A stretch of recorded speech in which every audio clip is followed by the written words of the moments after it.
আমাদের এই যুগটি আগের যুগের মতো নয় বা সামনের যুগের মতো নয়। আমাদের যুগটি একটি আলাদা যুগ, ইমার্জেন্সি যুগ।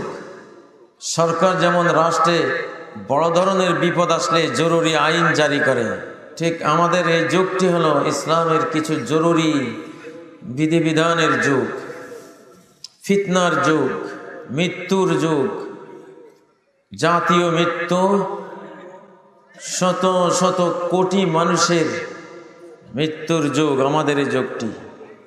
গত রাত্রে ঢাকায়, পুরনো ঢাকায় যে মৃত্যুর বিভীষিকা আমরা দেখেছি, আমাদের যে ভাই বোনগণ আগুনে পড়ে অঙ্গার হয়ে কালো কয়লা হয়ে দুনিয়া থেকে চলে গেছেন, আল্লাহ তাদের প্রত্যেককেই, তাদের মধ্যে যারা ঈমান পোষণ করেছেন, আল্লাহ সবাইকে শাহাদাতের মরণ নসিব করুন, শাহাদাতের মর্যাদা দান করুন, আমরা দোয়া করি।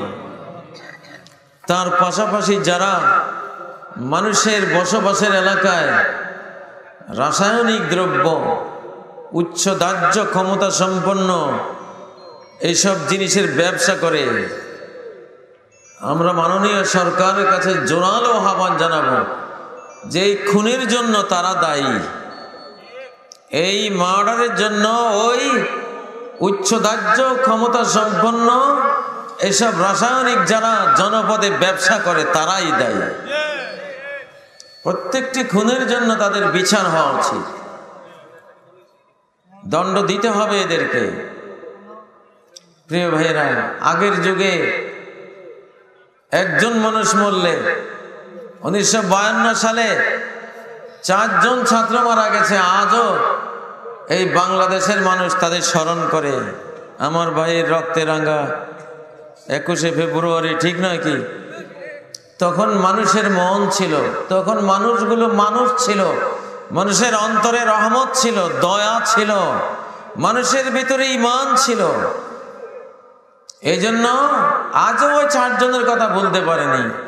আর এখন শত শত মানুষ মরে যায়, এক কান দিয়ে আমরা শুনি আর এক কান দিয়ে বেরিয়ে যায়, ভিতরে কোনো প্রতিক্রিয়া নাই। কারণ এই যুগে আমাদের ঈমান হারিয়ে গেছে, মনুষ্যত্ব আমরা হারিয়েছি, দরদ, রহমত, করুণা আমরা হারিয়েছি, দিল আমাদের পাষাণ হয়েছে।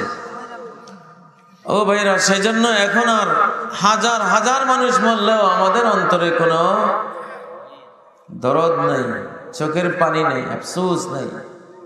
আল্লাহ তাআলা আমাদের মনগুলোকে নরম করুন, দিলের মধ্যে রহমত, স্নেহ, মায়া জাগ্রত করুন।